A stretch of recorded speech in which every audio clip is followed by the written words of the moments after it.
Hi everyone, welcome to Football-Oranje podcast 84. We're hotting up towards the Euros, so plenty more content from us in the near future. And today we'll be talking about Netherlands against Scotland, one of the warm-up friendlies before the Euro starts. Of course, you listen to us on SoundCloud or iTunes, but you might be watching us live on YouTube or after we've recorded live on YouTube. Of course, on those platforms, download us, watch us, listen to us, wherever you want. Now, the Euros are coming up, and I'll give one last shout to our Football-Oranje wristbands. You can still get your 20% wristband before the starts. You can get that in the description on YouTube and SoundCloud. We've got a special guest here today. We've got Andy from the Hampton Raw podcast. You well, Andy? Yes, guys. Very good. Thanks very much for having me on. And you may have a Scottish accent, meaning, of course, he's a Scotland fan. We've got somebody else with a Scottish accent on this podcast who's not a Scotland fan. Like people have asked that in the past. Why don't you support Scotland? Why do you support the Netherlands? It's not that I don't support Scotland. Whenever Scotland play, I do support them. It's just that when I was growing up, Scotland were never at the tournament, so that's why I delved towards Holland, because I've got a Dutch family. So when there's the tournament times, there's always Holland, and then it's just stuck with it, and then started a website. So now, when it comes to Netherlands, I'm all in. But when Scotland are playing, as long as it's not the Netherlands they're playing, then I do support Scotland. Good stuff. And Andy, of course, you're a Scotland fan. How long have you been following Scotland? Has it been your whole life? Yeah. Been going to games for years and years. With my dad. My dad was the one that got me into Scotland. First game was in '99 against Lithuania. I can still I was only 5 years old, but I can still remember it a bit. And as Mike alluded to, it's been mostly disappointment and failure, but that is what keeps you there and makes it worth it. That now that we've got there, that the overwhelming pride and passion that you've been with the team the whole way, and this is the reward for it. That we finally got to the big stage, and it's all the failures and the disappointment and all the nearlies now mean nothing to me, because we've achieved the dream. Nice one. And of course, the Netherlands have been struggling a bit too recently for some sort of tournament form. But the Scotland wait's been exceptionally long. And are you doing much going into tournament? You're with the Hampton Raw podcast, so tell us a bit more about that. Yeah, Hampton Raw. So the Scotland Stadium is called Hampden Park. So the fans are normally quite noisy when it's a full house at 52,000 capacity, and it's just a famous concept called the Hampden Roar from the crowd. And I started the podcast 2.5 years ago, maybe, because I felt that there wasn't really anything just strictly dedicated to the national team. There's a lot of stuff up here for Celtic, Rangers, and all the other clubs, but nothing really just for the national team. And that's my passion. I'm country over club. So started this podcast. I've been interviewing former players and managers about their days with the national team at World Cups and qualifying campaigns. Just some really good guests like Willie Miller, Kenny Miller, Billy Dodds, Gary Caldwell, loads and loads if anyone wants to go through my Spotify or iTunes. And then I do a couple of debate pods as well, and when there's squad announcements or when there's games, myself and two of my mates, Gordon and Ben, who are both Tartan Army members, we'll discuss the squad and where we think Scotland are going right and wrong and all that sort of stuff. Yeah. Brilliant stuff, Andy. Now, Mike, we've got the first friendly coming up then. It is against Scotland. What are you looking to see from Frank de Boer, given his selection? It's a promising selection. You made some of the right choices, but what are you looking to see in this first friendly? For me, this game isn't really that important to me for playing the strongest 11. De Ligt has fitness problems, and Blind has fitness problems. Frankie de Jong and Wijnaldum only turned up at training today. I wouldn't expect De Boer to put out the first choice 11 going into this game, just because the squad hasn't had that much time to gel. So I'd like to see some of the fresh new players. I'd like to see Gakpo start. I'd like to see Jurriën Timber possibly playing a right back, and see some of the players who have something to prove, especially somebody like Weghorst up front. If he's going to challenge Luc de Jong for the starting spot, I want to see him getting some game time. So I'd like to see a 4-3-3 from the start against the Scotland side and go attacking. I know that De Boer has alluded that he might play 5-3-2, but in this game, go for 4-3-3, see if we can get some confidence going into the second game against Georgia, which is at home, and then it's only 2 weeks today until we play Ukraine. So yeah, he needs to start getting some of his tactical decisions spot on at the moment. But I'd like to see some players that, De Boer has question marks around, the Weghorst, the Gakpos, the Gravenberch, just maybe given a chance to put themselves forward. Yeah, no, that's a good shout. In most of these two friendlies to just sort of iron out players who are in the squad. They need to get some minutes, get ready to play for the Netherlands. Weghorst hasn't played for the Netherlands for ages. He's a perfect example of a player who needs to play up front. Luke de Jong has been playing a lot in attack, but still, many fans will say that they don't really want him to start games for Netherlands and would much prefer Weghorst. 20 goals in the Bundesliga. I can't say how many de Jong's got, but I can tell you it's not very many. 4. Well, the difference is staggering. We've had a couple of people ask about who the starting 11 should be, Mike. On Twitter, there was a couple of questions in about this. RJ and Huskies was asking who our starting 11 will be, and here's he put in, they're having Timber starting, Hamburg, and Weghorst too. But on the whole, he also put quite a strong 11. We're looking to see some different players play. Sillesen's out with COVID. We need to see different striker play. The wide areas are an area that we talk about quite a lot because the lowest quality is in those areas. And do you think that Frank de Boer is going to start with Berghuis on the right, Memphis on the left in this one, or do you think he might choose some different players to see what they're made of? Again, it's kind of to tournaments. He has to try and lock these players in. I think Berghuis is a guaranteed starter when it comes to that Ukraine game, and then he just needs to decide whether it's going to be Memphis up front or it's going to be a tall striker. So Memphis would be on the left, and then it would be either Weghorst or de Jong for the middle. And for this game, that's why I want to see Weghorst, just to see how he does. Maybe he will start Memphis on the left, Weghorst for the middle, Berghuis, see how it clicks. 2 weeks ago until the big game. So yeah, I think we want to see that. But just in terms of this game, I want to see some of the players that have maybe not going to get into that Ukraine game, like Koop Meiners, as there is in the comments. I want to see him getting some minutes, Gravenberch. Just try some different things and see if it works. Yeah, it's actually put a nice comment on the screen. So someone here saying that Koop Meiners, Weghorst, Gakpo, and Timber must start, and hope another one hoping that Koop Meiners starts. So there's players that we want to see play. This is their chance to shine. This is their chance to get a starting spot or become an important player as the tournament progresses. But Andy, looking at Scotland, the Netherlands are going to set up most likely with a 4-3-3, tall striker, tricky wingers. Memphis is live wire. You may remember him playing a lot for Man United. Defence looks pretty solid. But how do you think that the Scotland are going to sort of combat that and play against Netherlands? I imagine that they want to use it as a chance to play against a strong team because they've got a couple of really good ones in their group. Yeah, as a fan, I'm quite conflicted because I want to see us play with our strongest team, but it also worries me that one or two of them might get injured and that just completely wrecks the plan.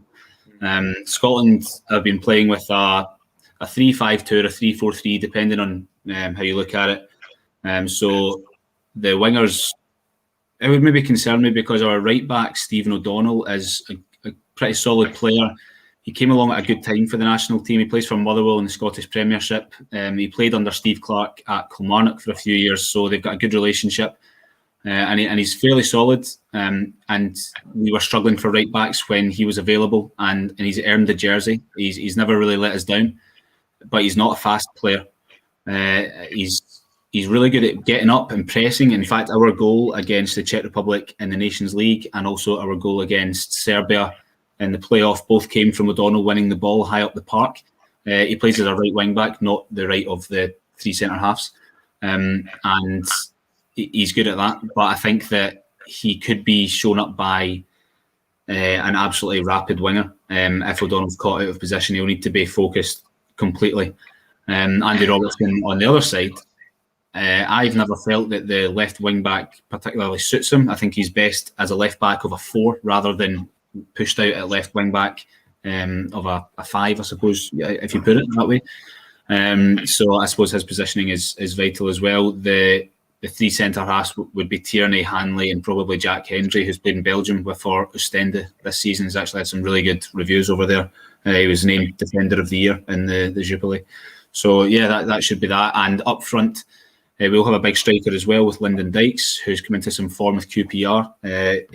was struggling most of the season, but he scored something like 6 goals in his final 8 or 9 games of the season, which is perfect. And he'll partner Shea Adams, who we managed to tempt to commit to us in the last international break. He was born and raised in England, but he's got some Scottish family, and I think he's hedged his bets. I suppose his chances of playing for England are pretty low, but he'll be our number one striker, so we'll take him. And how do you think the Netherlands will be looking to try and break that defence down, Mike? Do you think that's going to be an important game for Berghuis, for example, if he's playing on the right? Because we had a question about whether Berghuis or Promes start on the right. Who would you want to see trying to break down Scotland? Because there's games in the group coming up where they'll have to play against teams that will sit deep.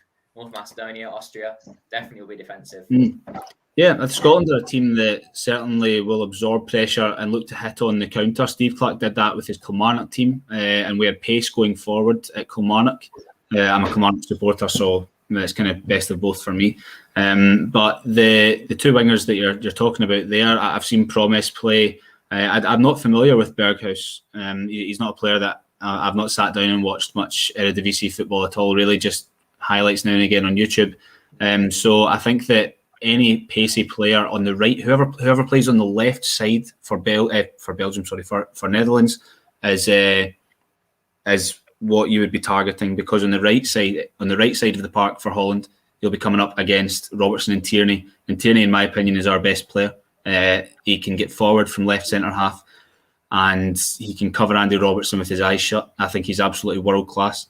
On the right side, you've got a lot more inexperience with Jack Hendry, who's just come into the national setup again, and Stephen O'Donnell, who, although I think is a good player, is not very fast. So I think that if his positioning or his focus was caught even slightly out, then the left side of the park is where Holland would probably profit.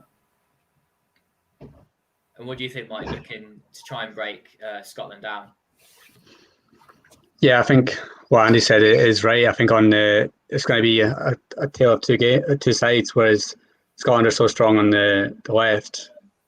Holland will probably be stronger on the other side, with Memphis, if he does start, or if they go with somebody like Gakpo as well, so they can target the left-hand side of the Scottish defence. But, if you got, say, for example, Berghuis and Dumfries on the right, and they get forward, and then it leaves the space open for Scotland to attack down that side with Robertson or Tierney.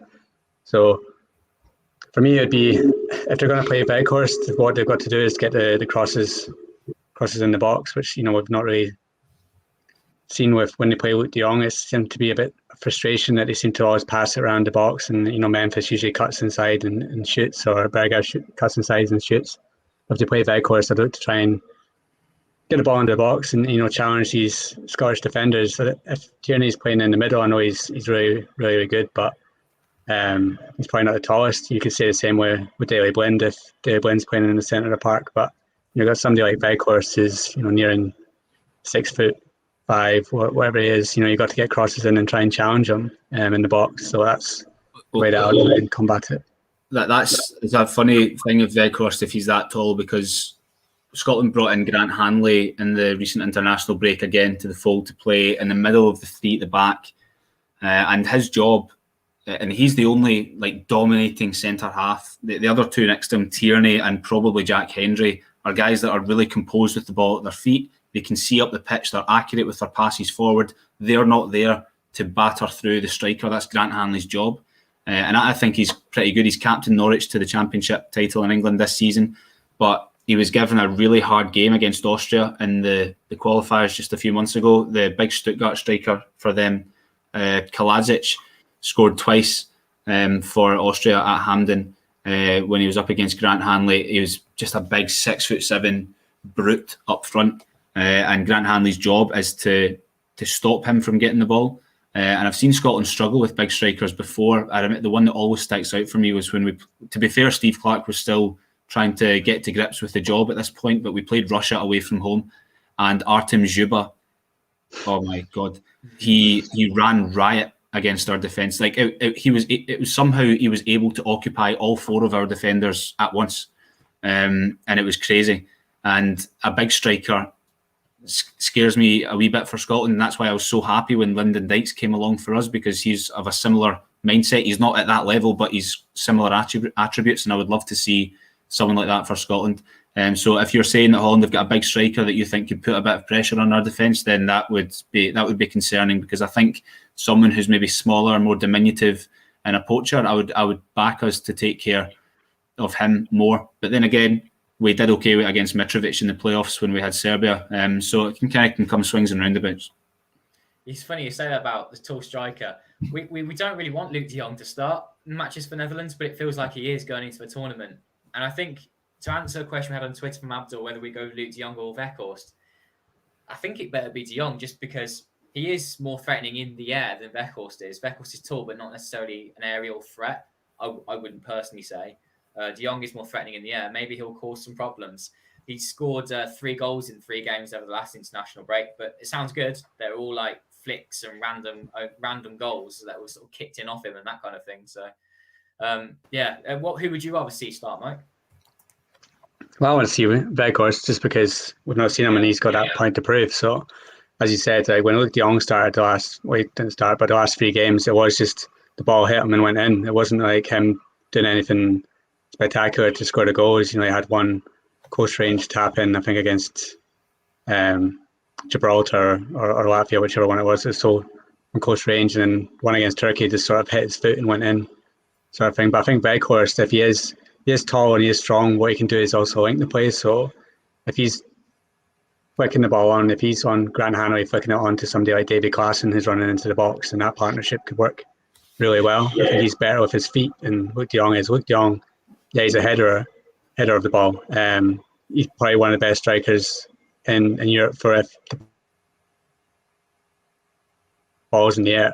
But when it's at plays, he's not effective. So if you've got somebody like Weghorst who can play with his feet and is 6'7", he's taller than de Jong is, then he can play both ways. So I want to see him and see how it works. Because he does have that point to prove. He's coming into the national team after years of trying to get in there and everyone putting him forward and keep getting left out. So this is his chance to prove himself. So honestly, I know we've not even mentioned Daniel Malen yet. Here's the other option. But he's a small, tricky forward, and I don't see that being as effective against a team that might sit back. And Netherlands played Scotland recently. They played them, I think it was in Aberdeen a couple of years ago, and Memphis scored the only goal. I remember it being a tough game, and Scotland had chances to score. So I'm expecting it to be a very tough game again. I think it's not in the Netherlands, it's in Portugal. It's a neutral ground. So I think if Netherlands aren't 100% at it, it could go either way.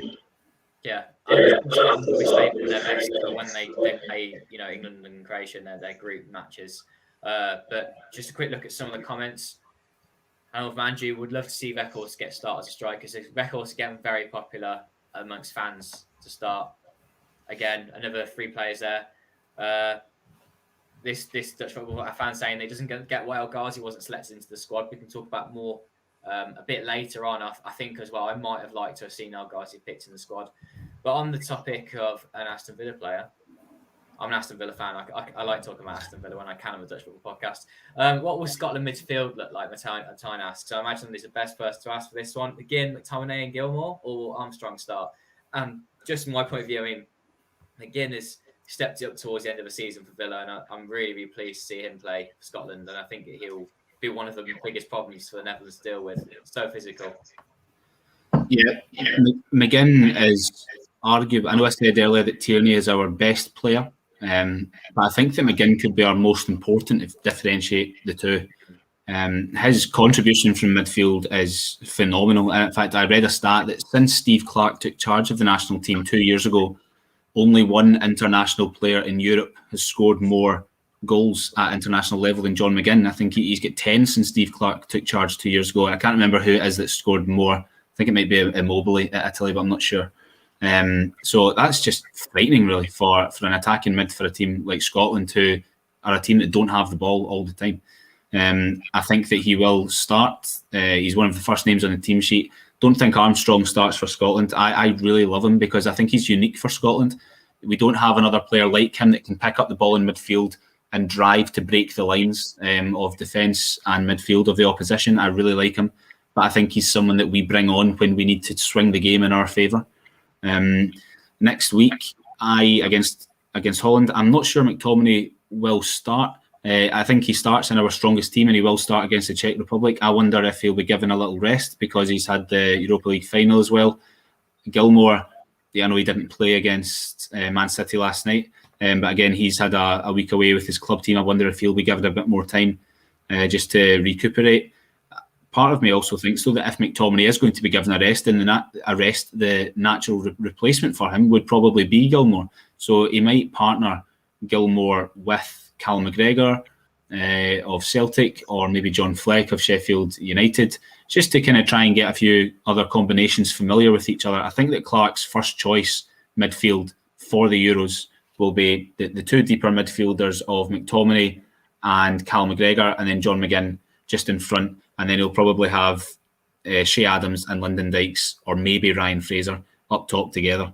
There are options for us in midfield. Ryan Christie can probably feel a bit unfortunate if he's not a starting player.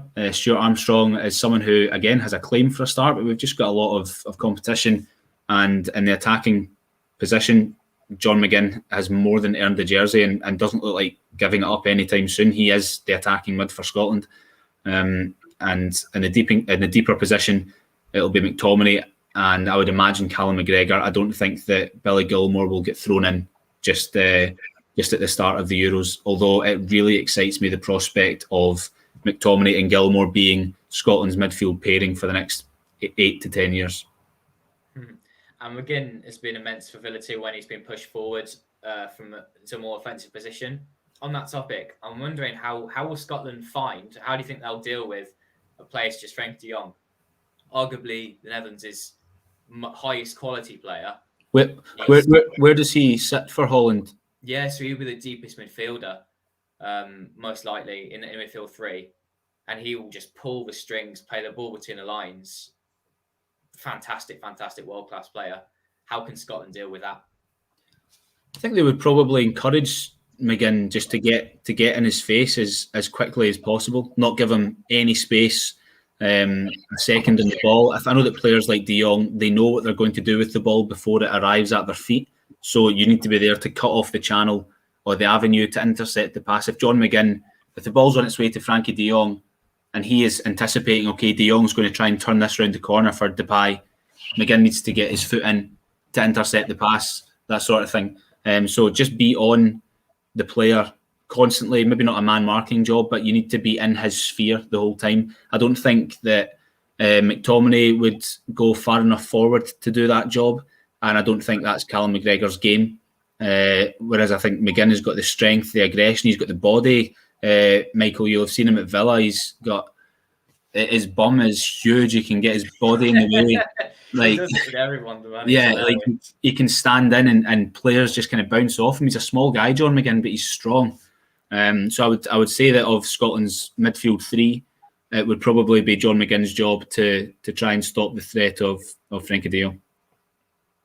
Any thoughts on that, Mike, and how the Netherlands will find the challenge of Scotland?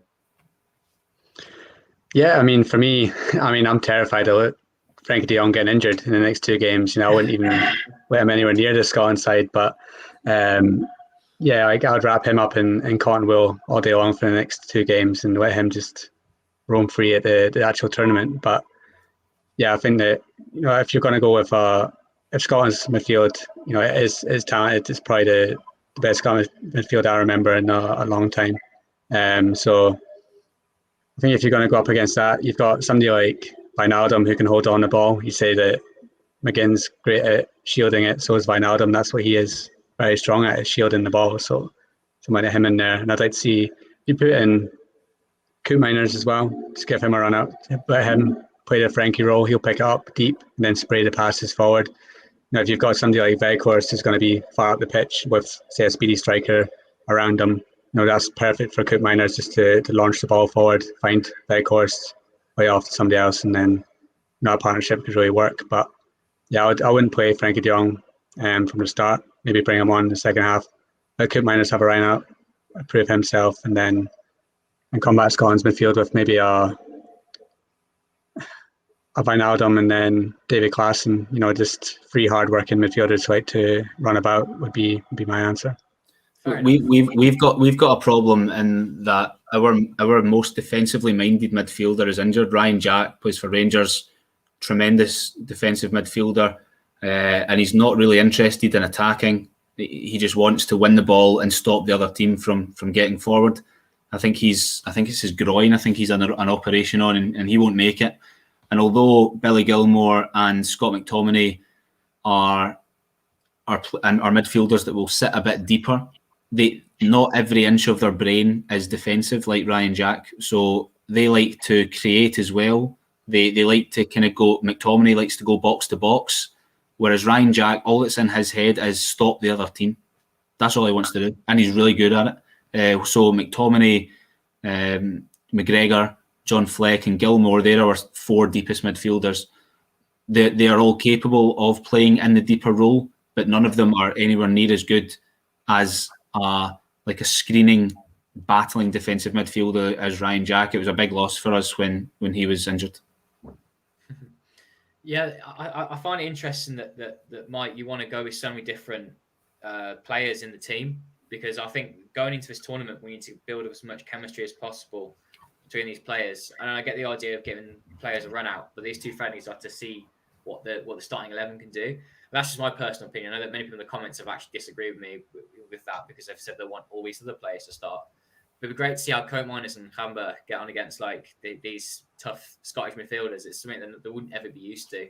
Even playing in Europe, they haven't played anything like that, apart from maybe playing Man United. But that's a different battle, I think. Let's put some more of the comments on the screen. One about Marlon here.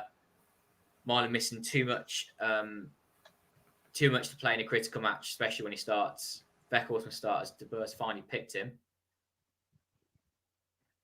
Thanks, Robert, for your comment here. Keep positive vibes up. And a question if Randy, who's starting in goal for Scotland? David Marshall will start in goal for Scotland.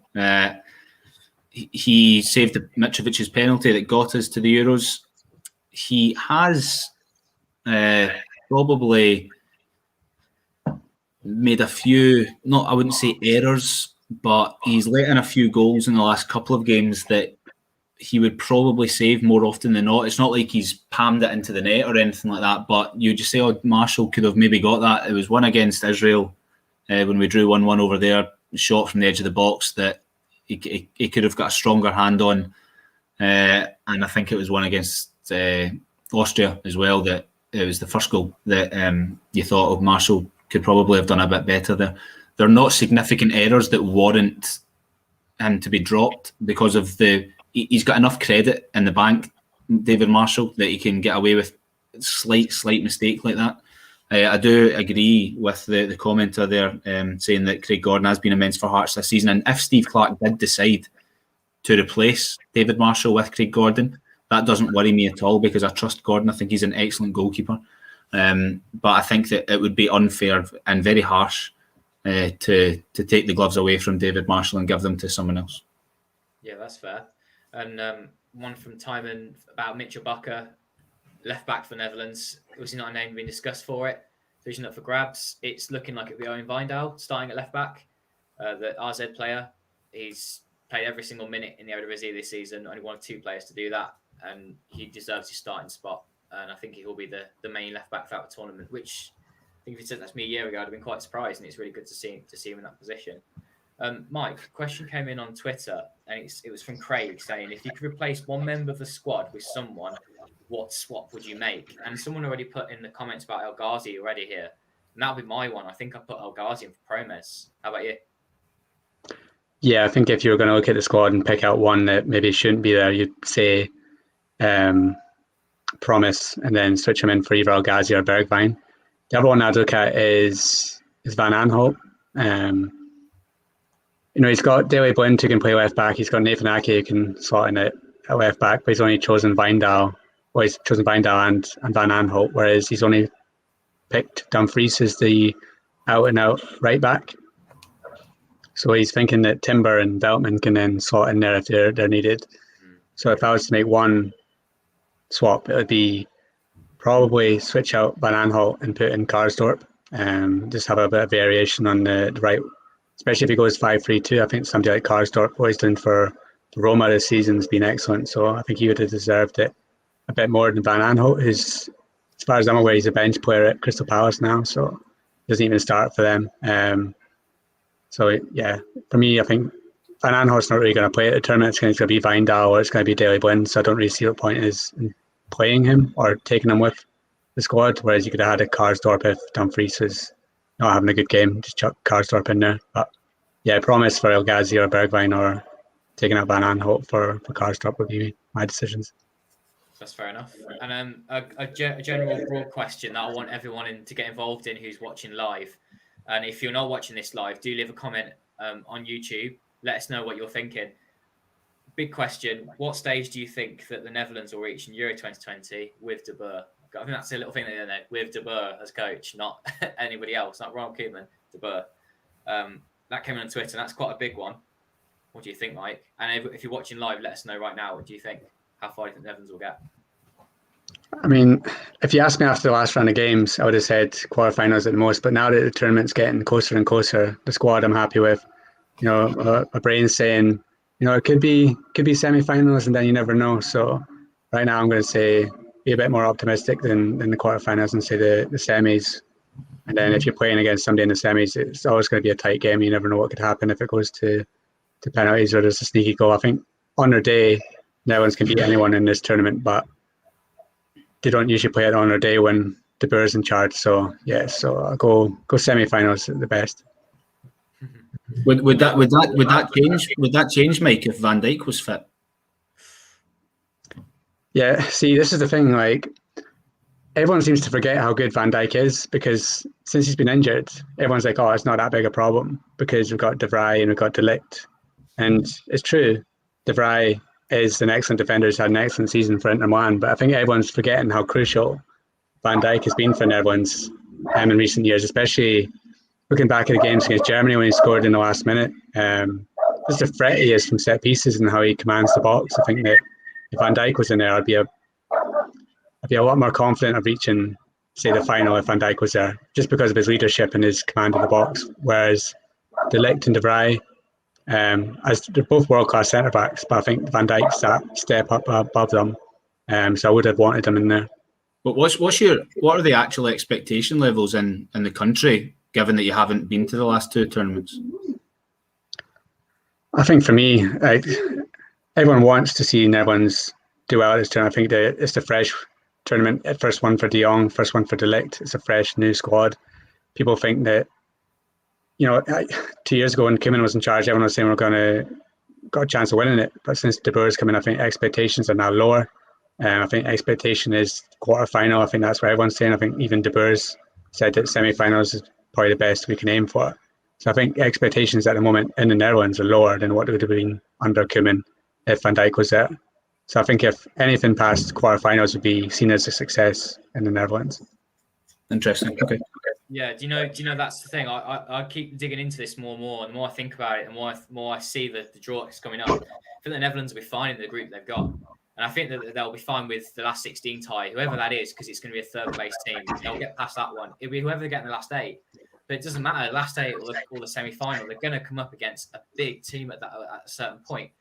And I think people in the comments, I'll put on the screen in a second, they also agree that the Netherlands don't have that capacity at the minute to beat a France, to beat a Portugal, possibly even in England, just because of there's a slight gap in quality. And whilst the Netherlands have got this togetherness, this unity about the squad, which seems unrivaled actually. There's it's much better than Spain, it's much better than Germany with the way that they are at the minute, the players. That can mean so much as a team. But De Boer is a coach, and I think that is what we were all concerned about how he could adapt his team to play one of the biggest nations. They can't do it because he's not capable enough as a coach to whittle away about how he can get past the team. And there's a few comments here. I've changed since I last looked, but yeah, again, quarter-final. And it's not as if we'd be unhappy with a quarter semi-final. It's just that they can't really get much further than that. Thomas agrees with the quarter-final. Matai, he literally just said it right here that I think it's the last 8. Clays, he always seems to comment on these. Thanks, Clays, again. I want us to do well, but I don't see us doing well under De Boer. It's a shame because we've got brilliant players in almost every position. Agreed. But then, Matthias asked, what are Scotland's expectations? So back in November, when we reached the tournament, we beat Serbia on penalties. We already knew the draw because it had been made in advance. And I think at that point, everyone was just accepting it was good enough to be there. We've made it to a tournament. This is what we've been waiting for. And the SFA actually came up with a slogan, no Scotland, no party. And I get what they were trying to do, but for me, it kind of demeans us a wee bit. Like, all that we're good for is providing a bit of atmosphere and drinking. Whereas I think that we're actually capable of causing some teams a bit of trouble. For me, if we don't get out the group, then I'm not going to reflect on Euro 2020 as a disaster, because it is the first time we've been there in a long time. This group of players are still growing together, and I think that we will be more successful over the next 10 years or so. But I think that we have to be aiming to get out the group. It's not like we have been as unlucky as Hungary, and we've been stuck in a group with 3 powerhouses that will be lucky to score a goal. Our first game is at home to Czech Republic, literally at home, because Glasgow's a host city. We have to beat them and then just see what happens against England and Croatia. If we can pick up 3 points against Czech Republic, that might be enough for us to get through to the last 16 as one of the best third place finishes. It is a tough group, given that England and Croatia were both in the semi-finals and one of them in the final of the last World Cup. But I think that we can maybe get something off Croatia. I'm not too confident about England. Their attacking options are lethal. But I think that if we can beat the Czech Republic, then there's a very big chance that we'll get out the group. And I know that managers and players, when they speak to them after games and stuff, and all they say is, "Oh, we're just focusing on the next game." And I've always thought, what a lot of nonsense, that's rubbish. But even as a fan now, that's genuinely the way that I'm looking at it. Just focus on Czech Republic. If we can get 3 points, then we go from there and see what happens. Because if we lose to Czech Republic, then the chances of us getting out of the group are very slim. No, that's fair. And it's a really tough group, Scotland, but coming through as one of the third place teams is an avenue which you can explore. Like, it's a chance of you getting through. Yeah. And then before you know it, you might be playing the Netherlands. Yeah. Again. Predictions going to the game then, guys. Who wants to go first? What do you think the score will be? Netherlands, Scotland. Only friendly, but let's give it a prediction. I think I'm going to go for a Netherlands 2-1 win. I think it'll be quite a tight game, quite an open game as well. At times, I think Scotland will have chances. I think Netherlands will have chances, and then it'll just come down to who scores them. And I think the Netherlands will get a victory, and it'll be 2-1. I can't. I don't think that Scotland have no chance, but I think that Holland will probably win this one. I'll go 1-0 Holland. Yeah, I think 1-0 is not a bad shout, because it's not a game with much rides on it. And I think that if the Netherlands score in the first half, I think the second half will be just experimental with things, see how they get on. But no one's going to push themselves because they don't want to get injured, of course. Yeah. When we time themselves out. The Netherlands have Georgia and another friendly as well coming up, and then it really starts. So, yeah, I agree with that. I think a 1-0 win for Netherlands. But I think it won't be without scared. I think Scotland will definitely create some chances. And De Ligt might not play this match, but a good chance to see what Stefan de Vrij is made of, to see what the Netherlands can come up with. Yeah, so yeah, it's going to be a good match and between two decent teams. So, Andy, thanks for joining us on the Football-Oranje podcast. No, thank you. My pleasure. and Mike, of course, we'll be both back for possibly Andy too. We haven't discussed it yet, about a post-match after the Scotland match, maybe. And we have the Georgia match coming up too. So I'm sure we're doing something after both of those. And then the Euro start. Really exciting stuff. And if you are interested in seeing some more stuff on Football-Oranje, head over to the YouTube channel. Later this evening, we'll have a couple of interviews for you from the Oranje under-21s. I was able to go to the press conference and I managed to speak to Owen van der Looy and Danny de Wit ahead of their match against France, the quarter-final of the under-21s Euros tournament. Stick around for that if you can. But Andy, Mike, thanks for joining me, and more from us soon.